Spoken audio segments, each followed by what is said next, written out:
What's up guys, Derek, moreplaysmoredates.com. Today we're going to be talking about the OG 1,3 DMAA stimulant and a notable effect it has on the Johnson. There was a video I was tagged in called My Experience with DMAA, and I thought I would play it and give you my kind of 2 cents.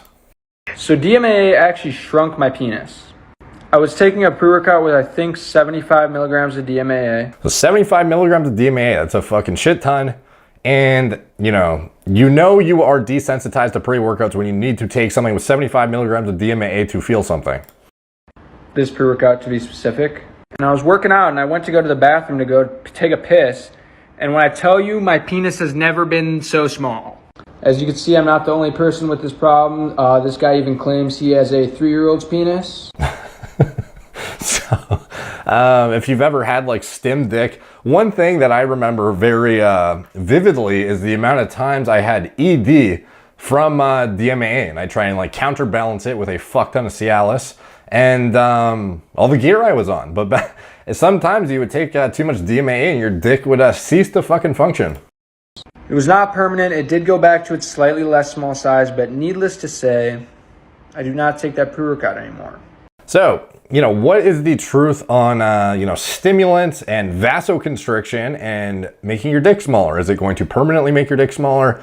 No, it's not. But temporarily, you will have some shrinkage, and it's a result of vasoconstriction. And it's unfortunate that some of the acute performance benefits you want to get out of stimulants are counterproductive to getting a good pump in the gym. So it's almost like, do you want maximum vasodilation, or do you want maximum, performance outcomes via, whatever vector you're driving this from?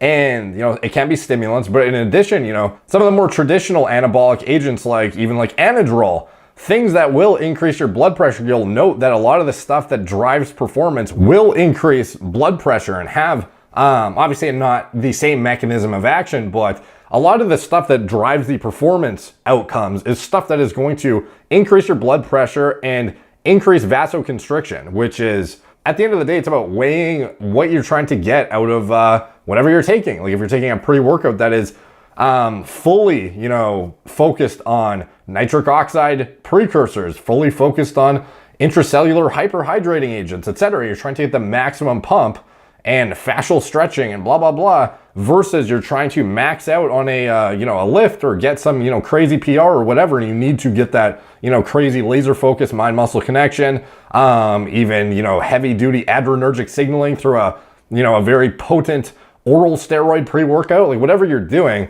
it is going to be factored into your individual preference. And yes, this stuff can cause ED, the stimulants notably, DMAA being one of the worst ones, unfortunately. But, it's, to be honest, it's one of those compounds that I feel like once you get up to the point of even, like, I don't think it's, too problematic for like acute sporadic usage, like once in a while. But I mean, it's not something I would make a habit of. It's very easy to get desensitized to it, and it comes at the expense of basically like fucking up your brain to the point where you can't feel literally anything unless you're using a high dose of DMAA with like some of the pre-workouts now that I see young kids even, and I see some of the more, some of like the pre-workout review channels and stuff. It's like they think every pre-workout is dog shit if it doesn't have like 500 milligrams of caffeine now with DMAA, with a myriad of other exotic stimulants. And I'm like, holy fucking shit, dude. Like I thought I used to be bad. It gets to the point where it's like, if you can't feel a cup of coffee,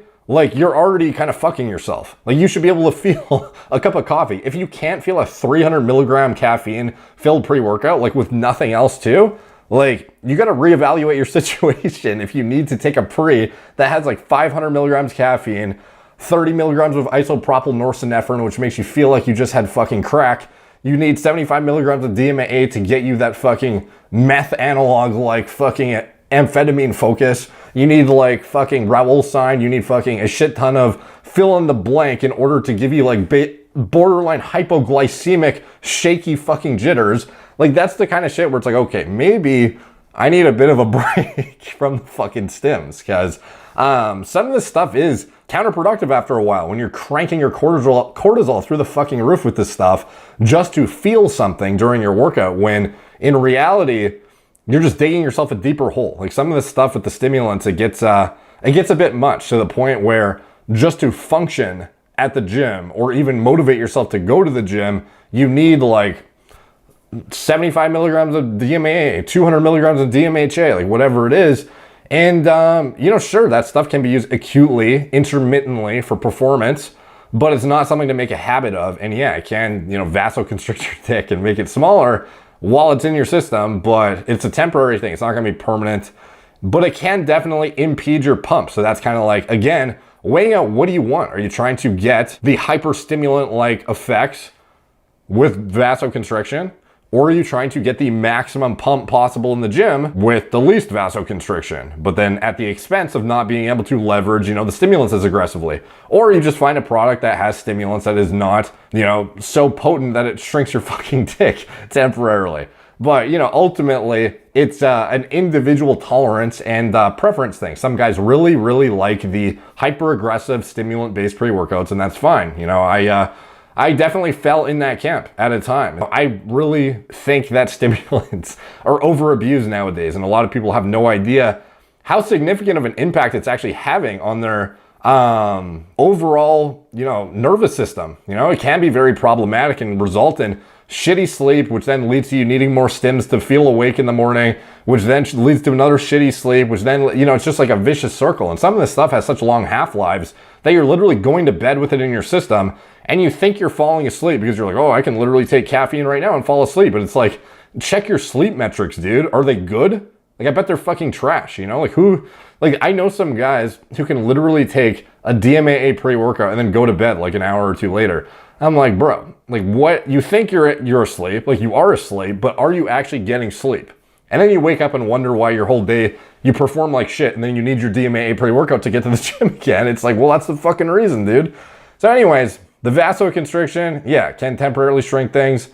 Temporarily, though. It's not going to permanently do shit. So that is the moral of the story. Maybe if you were on it every single day and you perpetually had a turtle dick, which is what they call it in the PE community, when your dick is basically lacking enough blood flow to actually have a normal flaccid penis size, you might actually get some permanent shrinkage. But, I imagine you'd have to be a hardcore abuser in order to get to that territory. So I probably wouldn't worry about it. So thank you guys for watching. Like, subscribe, check out my blog, moreplates.com. Follow me on Instagram at moreplates_moredates.